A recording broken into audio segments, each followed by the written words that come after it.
શાળા, હાઈકોર્ટ અને સરકારી ઓફિસને બોમ્બથી ઉડાવી દેવાની ધમકીનો કેસ મેલ કરનાર આરોપીને ક્રાઇમ બ્રાન્ચે ઝડપી પાડ્યો।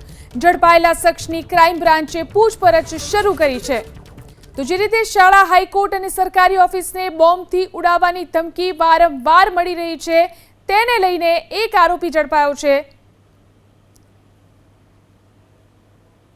વર્ષથી કેટલા બધા સ્કૂલો, એરપોર્ટ, કોર્ટ સંકુલમાં અલગ અલગ મેલ આઈડીથી બોમ્બની ધમકીઓ મળતી હોય છે।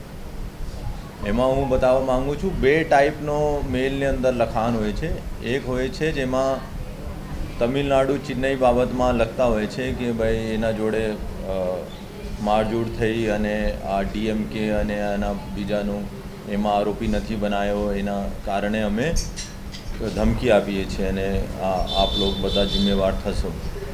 અને બીજા છે કે ખાલિસ્તાન વર્ડ યુઝ કરે છે કે ખાલિસ્તાન જિંદાબાદ અને આજે એટલા વાગે એટલા સ્કૂલ ઉપર ધમાકા થશે। અને તો અત્યારે જો અમે આરોપી પકડ્યા છે, આ ખાલિસ્તાનવાળા જો મોડ્યુલ હતા, જો મેલ ખાલિસ્તાન નામથી આવે છે કે ખાલિસ્તાન જેમાં અંદર લખ્યા હોય છે, આ મોડ્યુલનો છે। ચેન્નઈવાળા મોડ્યુલ પર બી કામ કરી રહ્યા છે અને એમાં પણ મને પૂરા વિશ્વાસ છે કે એમાં પણ સફળતા મળશે।